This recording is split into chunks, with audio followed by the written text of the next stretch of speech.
গেল যে আমাদের অশান্তি এলে আপনার ছায়ার নিচে এলে পরে শান্তি পেয়ে যেতাম, আমাদের পেরেশানি এলে আপনার ছায়ার নিচে আসলে পেরেশানি দূর হয়ে যেত।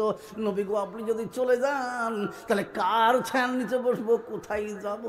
নবীজি পরিষ্কার করে বলে দিলেন, ও আমার সাহাবারে, আদম আলাইহিস সালাম এসেছিলেন চলে গেছেন, নূহ আলাইহিস সালাম এসেছিলেন চলে গেছেন, 1,24,000 নবী এসেছিলেন চলে গেছেন, আমিও চলে যাব, এটা কোনো নতুন জিনিস নয়। তবে তোমরা ঘাবড়াইও না, তোমাদের কাছে দুটো জিনিস রেখে গেলাম, একটা কোরআন আর দ্বিতীয়টা হাদিস। এই দুটো জিনিসকে সামনে নিয়ে যদি চলতে পেরেছো তাহলে তোমাদেরকে কেউ রুখতে পারবে না, সর্বদাই তোমরা কামিয়াবিতেই থেকে যাবে, সর্বদাই তোমরা সাফল্যের মধ্যে থেকে যাবে। বলুন সুবহানাল্লাহ। নবী বলে দিয়ে গেলেন, সাহাবারা বললেন, ইয়া রাসূলুল্লাহ, আমাদের জীবনের এক বিন্দু রক্ত থাকা পর্যন্ত আমরা এই কোরআন, দিন, ঈমান থেকে দূরে সরে যাব না ইনশাআল্লাহ। বলে দিলেন। সেই পর থেকে আস্তে আস্তে আস্তে আস্তে আজ আমাদের কাছ পর্যন্ত চলে এসেছে বাবা, আলহামদুলিল্লাহ। কিন্তু নবীজি নাই, নবীজি চলে গেছেন। আজ শুয়ে আরাম করছেন মদিনা মানোয়ারাতে, জোরে বলুন সুবহানাল্লাহ। আহা, নবীর অন্তরাজকে হাসছে গো, আমরা এখানে জালসা করছি, নবীর চোখ দিয়ে পানি বাদ দিয়ে আনন্দশ্রু ঝরছে তার। সুবহানাল্লাহ। আমি চলে এসেছি কিন্তু আছে দিনকে মাথানেওয়ালা মানুষ, জোরে বলুন সুবহানাল্লাহ। এই জন্য কবি বলছেন, আজ নবী গো আমার লাগাইয়া বাজার, শুয়ে আছেন সোনার মদিনায়, আব্দুল্লাহর ইরশেতে মায়ামিনের শেকমেতে জন্ম নিলেন নবী আরব মক্কায়। নবী গো আমার লাগাইয়া বাজার, শুয়ে আছেন সোনার মদিনায়। নবী দিনেরই জন্যেতে গেলেন তায়েফ বস্তিতে, নবী দিনেরই জন্যেতে গেলেন তায়েফ বস্তিতে, রক্ত ঝরিয়ে সেথায় বেহুশেতে রয়। নবী গো আমার লাগাইয়া বাজার, শুয়ে আছেন সোনার মদিনায়। নবী দিনেরই কারণে গেলেন ইহুদ ময়দানে, নবী দিনেরই কারণে গেলেন ইহুদ ময়দানে, দান দান মুবারক শহীদ করাই। নবী গো আমার লাগাইয়া বাজার, শুয়ে আছেন সোনার মদিনায়। সেই নবীর নামেতে দরুদ পড়িলে, সেই নবীর নামেতে দরুদ পড়িলে, হাবিয়া দো যখনি ভেজায়। নবী গো আমার লাগাইয়া বাজার, শুয়ে আছেন সোনার মদিনায়। জোরে সোরে মহব্বত একবার আল্লাহকে খুশি করি, জোরে বলি নারায়ে তাকবীর। মকরমপুরের লোক ভাত ভাত খায়নি নাকি? হ্যাঁ, তো এত আস্তে করে কেন? এতগুলা লোক আছে, গোটা মকরমপুর একবারে বেজে উঠবে। জোরে সোরে বলি নারায়ে তাকবীর, আল্লাহু আকবার, সুবহানাল্লাহ। 1 মিনিট একটু জিকির করে নিজের মনটাকেও শান্তি করিয়ে নিই আর আল্লাহ পাককেও খুশি করাই। সকলে মিলে একবার আমার সঙ্গে জোরে জোরে জিকির করুন, জোরে বলি লা ইলাহা ইল্লাল্লাহ, লা ইলাহা ইল্লাল্লাহ, লা ইলাহা মুহাম্মাদুর রাসূলুল্লাহ সাল্লাল্লাহু আলাইহি ওয়াসাল্লাম। সত্যিই বুঝতে পারছি মকরমপুরের লোকের কিছু, সে বোধহয় সকালবেলায় খেয়েছে, সারাদিন মান খাইনি, এই জালসা শেষ হবার তখন মায়ের বকবার, নাকি বলেন? এইভাবে তাহলে জিকির শুরু হবে। শুনেলেন এই জিকিরটা কেন করালাম? আহা হা, প্যারা নবী সাল্লাল্লাহু আলাইহি ওয়াসাল্লাম বলেছেন, কেউ যদি ইখলাসের সঙ্গে একবার কালিমা তাইয়্যিবা লা ইলাহা ইল্লাল্লাহ পড়ে দেয় তো আল্লাহ পাকের আরশের সামনে একটি এরকম নূরের খুঁটি আছে বাবা, সে থরথর করে হিলতে থাকে। আল্লাহ বলেন, খুঁটি তুমি হিলছো কেন? থেমে যাও। সঙ্গে সঙ্গে খুঁটিরও জবান হয়ে যায়। খুঁটি বলে, মাওলায়ে কারীম, ওই মকরমপুর গ্রামে তোমার বান্দা বান্দিরা মাদ্রাসার জালসাতে তারা প্যান্ডেলের নিচে বসে বসে তোমার পবিত্র কালেমার জিকির করেছে, এখনো তাদের গুনাহ মাফ হয় নাই, আমি থামবো কেমন করে? জোরে বলুন সুবহানাল্লাহ, জোরে বলা যাবে না সুবহানাল্লাহ? আল্লাহ বলে, খুঁটি রে তুই থেমে যা, থেমে যা, আমার আরো হিলতে লেগেছে। যারা কালেমা পড়েছে আমি তাদের তামাম পাপকে মাফ করে দিলাম। জোরে বলুন সুবহানাল্লাহ, জোরে বলুন সুবহানাল্লাহ, আল্লাহু আকবার। তাহলে একবার কালেমা পড়লে পরে আমার গুনাহ মাফ করানোর জন্য যদি আল্লাহ পাকের আরশের খুঁটি হিলে যায়, তাহলে আমরা কত বড় হতভাগা গো। সেই কালেমাটা একবার মহব্বতের সঙ্গে মনের আনন্দে পড়তে পারছি না, একবার জোরে পড়ে নিয়ে গুনাহটা মাফ করিয়ে নিয়ে বসি, বলবো ইনশাআল্লাহ। একবার জোরে সরে বলি, লা ইলাহা ইল্লাল্লাহ, লা ইলাহা ইল্লাল্লাহ, লা ইলাহা ইল্লাল্লাহ, লা ইলাহা ইল্লাল্লাহু মুহাম্মাদুর রাসূলুল্লাহ সাল্লাল্লাহু আলাইহি ওয়াসাল্লাম। আল্লাহ পাক তাবারক ওয়া তাআলা বলেছেন পবিত্র কোরআনে 28 পারা সূরা হাশরে, কি বলেছেন? ইয়া আইয়ুহাল্লাযীনা আমানুত্তাকুল্লাহ ওয়াল তানজুর নাফসুম মা কদ্দামাত লিগাদ। ও ঈমানওয়ালা, যারা ঈমান এনেছো, যারা নিজকে বলে আমরা মুসলমান, মুসলমানের ছেলে, তারা কান খুলে শুনে নাও, তোমরা ভয় করো তোমার মহান আল্লাহকে, আর লক্ষ্য করো কালকে তোমার কি অবস্থা হবে। কালকের দিকে লক্ষ্য রেখো। কাল মানে আগামীকাল নয়, কাল মানে কোন কালকে বাবা? ওই কিয়ামতের দিনকে বলা হয় কালকের দিন। সুবহানাল্লাহ।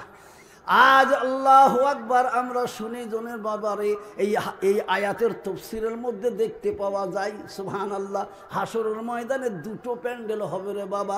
একটা প্যান্ডেলের মাথার উপরে ছায়া থাকবে না, আর একটা প্যান্ডেল হবে মাথার উপরে ছায়াওয়ালা। জোরে বলুন সুবহানাল্লাহ। আজকে সূর্য কত উপরে, তবু আজকে একটু বেশি রোদ উঠলেই এই শীতের সময়তেও গরমে থাকা যাচ্ছে না, কি গো, তাই তো নাকি? এ দেখেন আমি ওয়াজ করতে উঠেছি, এ দেখেন সব ঘামতে লেগেছে, চারিধার গেঞ্জি ভিজতে লেগেছে, সুবহানাল্লাহ। কিন্তু হাসরের ময়দানে সূর্য আছে কত উঁচুতে, আজকে কত উঁচুতে, কোটি কোটি বছর মানে বছরের রাস্তা, এত উঁচুতে আছে, সুবহানাল্লাহ। আর সেদিন সূর্য কোথায় থাকবে? মাথা থেকে একেবারে আধাত উপরে, এতটুকু পরে। আজকে একটা মুখ, সেদিন 12টা মুখ সূর্য খুলে দেবে। সেদিন কি হাল হবে বাপ? তাফসীর আছে, কাউরির শরীরের ঘামে হাঁটু পর্যন্ত ডুবে যাবে, কাউরির শরীরের ঘামে কোমর পর্যন্ত ডুবে যাবে, কেউ শরীরের ঘামে আবার হাবুডুবু করে সাঁতার খেলবে, এক বিন্দু পানির জন্য ত্রাহি ত্রাহি করবে, চতুর্দিকে তাকিয়ে দেখবে আমার পিতা মাতা আত্মীয় স্বজন সকলে রয়েছে, কিন্তু কেউ সেদিন কাউরির জন্য দরদি হয়ে উপকারে আসবে না। ওই দিনকার কথা মহান আল্লাহ আমাদেরকে বলেছেন কোরআন পাকে, ওই দিনের কথা তুমি চিন্তা ভাবনা করো। সুবহানাল্লাহ। প্রত্যেকটি মানুষের জবানে থাকবে ইয়া নফসি ইয়া নফসি, আমার কি হবে, আমার কি হবে। শুধু সাধারণ মানুষেরই নয়, 1,24,000 নবী, মতান্তরে 2,24,000 নবী, তাদেরও মুখে থাকবে ইয়া নফসি ইয়া নফসি, আল্লাহ আমার কি হবে, আমার কি হবে। কোন নবীর মুখেও থাকবে না আল্লাহ আমার বেটা বেটি আত্মীয় উম্মতদের কি হবে, থাকবে না। শুধু একমাত্র আমার আপনার পিয়ারা নবী রাহমাতাল লিল আলামিন শাফিউল মুজনাবিন আমিনার দুলাল আহমদে মুস্তাফা মুহাম্মদে মুস্তাফা, সকলে বলি সাল্লাল্লাহু আলাইহি ওয়াসাল্লাম, তারই জবানে কেবল থাকবে ইয়া হাবলি উম্মতি। আয় আল্লাহ আমার উম্মতের কি হাল হবে, আমার উম্মতের কি হাল হবে। জোরে বলুন সুবহানাল্লাহ। আমি আগেই বলেছি মকরমপুরের মানুষ এদের মাথা খারাপ, এরা আসবে কিন্তু শেষ বেলাতে। এ দেখলেন এবার মজলিসার জায়গাতে বাঁধিয়েছে না, তিরপল্লি দড়ি বানাইছে। হ্যাঁ এ বাপ, এর সামনে জায়গাটা খালি কেন গো, শোনো আমার এই জায়গাটা খালি কেন, চলে এসো, এই নজওয়ান ছেলেরা চলে এসো সামনে। হ্যাঁ কেউ কেউ কেউ কারোর সামনে একটা মানুষ বসবে এমন জায়গাও খালি রাখবো না। চলে আসি আস্তে আস্তে, সব চলে আসি, আগিয়ে আগিয়ে আসি। মাশাআল্লাহ। কই গো, কই কই ওরা উঠছে না কেন? এই যে কালো চাদরওয়ালা কে, আগিয়ে এসো বাপু, আঙুল ধরে নাম দিয়ে দেখাইতে হবে নাকি? একবারে সামনে চলে আসুন, মানুষের কাছে, মানুষের কাছে চলে আসুন, একদম খালি থাকে না। এই বাবা চলে এসো, মাশাআল্লাহ, সবাই চলে আসুন, সবাই চলে আসুন, মাশাআল্লাহ। তোমাদের গায়ে মামু বেশ লোকের তো বেশ, হ্যাঁ হ্যাঁ তাই দেখছি তো, সুবহানাল্লাহ। এরা রাতচুরা লোক তো দেখছি, হ্যাঁ দিনেরা থাকবে না, রাতে আহার করবে না, সুবহানাল্লাহ। খানা হয় না জালসা, তাই আর এশার পরে লোক জমি, মাশাআল্লাহ মাশাআল্লাহ। এটাও বড় কথা কি, গায়ে বলছে খানা হয় না, অথচ এশার পরে সব লোক চলে আসবে, আলহামদুলিল্লাহ। তো ব্যাপারটাও তাই দেখছি, আলহামদুলিল্লাহ। আল্লাহ কবুল করুক আপনাদেরকে। প্রত্যেকটা ভাইকে, বাবাকে, মাকে, বোনকে বলবো এসে জমে জমে বসে যাবো, সুবহানাল্লাহ সুবহানাল্লাহ। প্রত্যেকটা লোক শুনেলেন, কেউ যদি একজন দাঁড়িয়ে থাকা ব্যক্তিকে বসার জন্য জায়গা দেন, তো রাসূলুল্লাহ সাল্লাল্লাহু আলাইহি ওয়াসাল্লাম বলেছেন তার আমল নামাতে একটি নফল এতেকাফের সমান নেকি দেওয়া হবে। জোরে বলুন সুবহানাল্লাহ, জোরে বলুন সুবহানাল্লাহ। বাবাজি আজকে যার টাকা আছে, পয়সা আছে, মাল আছে, ডিগ্রি আছে, ব্যবসা আছে, চাকরি আছে, তার বাহাদুরি চলছে, কিন্তু কিয়ামতের দিনে তার বাহাদুরি চলবে না বাপ। যার যত বেশি সওয়াব, যার যত বেশি নেক আমল, তারই বাহাদুরি সেখানে চলবে। ওই জন্য নেক আমল করতে কেউ দ্বিধাবোধ করব না। জোরে বলুন ইনশাআল্লাহ। ঠিক আছে ইনশাআল্লাহ, ঠিক আছে, আলহামদুলিল্লাহ। সেই জন্য আমি সকলকে বলছি বাবা, সব ভলেন্টিয়ার যারা, তারা সাইজ করে মানুষগুলোকে বসিয়ে দিবেন, খবরদার যেন এড়ো ছড়ো না হয়ে যায়। সুবহানাল্লাহ। আসুন, এগিয়ে আসুন। তাই আমি আপনাদের কাছে অনুরোধ করছি কি, আল্লাহ পাক বলে দিয়েছেন ইয়া আইয়ুহাল্লাযীনা আমানু লা তুলহিকুম আমওয়ালুকুম ওয়ালা আওলাদুকুম আন যিকরিল্লাহ। ওই ঈমানওয়ালা যারা ঈমান এনেছো, যারা নিজকে বলে আমরা মুসলমানের ঘরের ছেলে, যারা নিজে কালেমা তাইয়্যিবা লা ইলাহা ইল্লাল্লাহ পড়নেওয়ালা, তাদেরকে আল্লাহ বলেছেন ও ঈমানদাররা, তোমরা তোমাদের মাল মাত্তা, টাকা পয়সা এবং সন্তান সন্ততিকে আল্লাহর জিকির থেকে দূরে সরিয়ে ধ্বংসের রাস্তা অবলম্বন করায়ও না। তো ইনশাআল্লাহ আপনাদের পরিস্থিতি দেখে বুঝতে পারছে যা আলহামদুলিল্লাহ আপনাদের মাথা থেকে চিন্তা ভাবনা এসেছে না, আমাদের সন্তানদেরকে কোরআনের রাস্তাটাই ধরাবো ইনশাআল্লাহ। বাকি যে যা পারবে করুক না, পড়ুক না, MA BA MSc MCom degree নিতে বাদ নাই বাবা, বাকি মানা নাই, কিন্তু তার মূলে যেন কোরআনটা থাকে বাবা। কেবল থাকবে ইনশাল্লাহ, চেষ্টা করবো ইনশাল্লাহ। কেন? কোরআন থাকলেই সে ছেলে কোনো কালেই বেঈমানি করতে পারবে না। জোরে বলুন সুবহানাল্লাহ। কেন বলছি? আপনাদের একটা ছোট্ট উদাহরণ দিই, তাহলেই বুঝতে পারবেন এক কথাতে। কি? ঘুম থেকে উঠে ফজরের নামাজ পড়েছেন, পড়ে বাড়ি ঢুকছেন, পেটে কিছু দেননি, প্রথম নম্বরে বলে কই গো কিছু দেবা লেগে চাফা, তো বলে বাড়িতে দুটো ফার্স্ট ক্লাস মূল্য ছিল, কি নাম তোমার? পারভেজ মোল্লা। মকরমপুরে মোল্লা আছে, সুবহানাল্লাহ। এদিকে পারভেজ মোল্লা, যাও, আল্লাহ ভালো করুক, সুবহানাল্লাহ, তোমার লেগে দোয়া হবে, সুবহানাল্লাহ। তো ওই এক কুচি মূল্য আপনি খেয়ে ফেলেছেন, তারপরে চা খেলেন, বিস্কুট খেলেন, একটু বেলা হলো তখন নাস্তা পানি করলেন, তারপরে আবার দুপুরবেলা যে একবার বিখ্যাত বিরিয়ানি খেলেন, তারপরে রাত্রিতে আবার একবার খাসির টাটকা গোস্ত দিক ভাত খেলেন। কিন্তু যত যাই খান, একবার যদি কিসের ঢেকুর উঠবে বাপ, ধরে বলুন কিসের, কিসের গো মূল্য কেন? সে তো কোন তলাতে পড়ে আছে, এক কুচি খেয়েছি। হ্যাঁ, যদি কচি অবস্থাতে তার অন্তরে কোরআন ভরে দেওয়া যায়, সে যত বড়ই হাফে কারি হোক, মৌলানা হোক, তারপরে মাস্টার হোক, ডাক্তার হোক, ব্যারিস্টার হোক, বুদ্ধিজীবী হোক, যাই হোক, সে যখন ঢেকুর তুলবে তার কোরআনটা থাকবেই বাবা, যদি বলুন সুবহানাল্লাহ। এই জন্য আপনাদেরকে আমি ধন্যবাদ জানাচ্ছি, আলহামদুলিল্লাহ। মকরমপুর আমার বড় পিয়ারা গ্রাম গো, আজকে থেকে নয়, বহুত দিন থেকে। কি বলেন? মকরমপুর আমার পিয়ারা গ্রাম, কিন্তু যার জন্য পিয়ারা সে বেচারা নাই, দুনিয়া থেকে চলে গেছেন। আল্লাহ তাকে জান্নাতুল ফেরদাউস দান করুক, যেন বলে আল্লাহুম্মা আমিন, আল্লাহুম্মা আমিন। আমাদের মুর্শিদাবাদ জেলাতে ওই রকম ভাল মানুষ, সৎ মানুষ আর কোনো আলেম নাই বাবা মুর্শিদাবাদে। আল্লাহ আল্লাহ তুমি সেই রকম আলেম পয়দা করে দাও দুনিয়াতে, সুবহানাল্লাহ।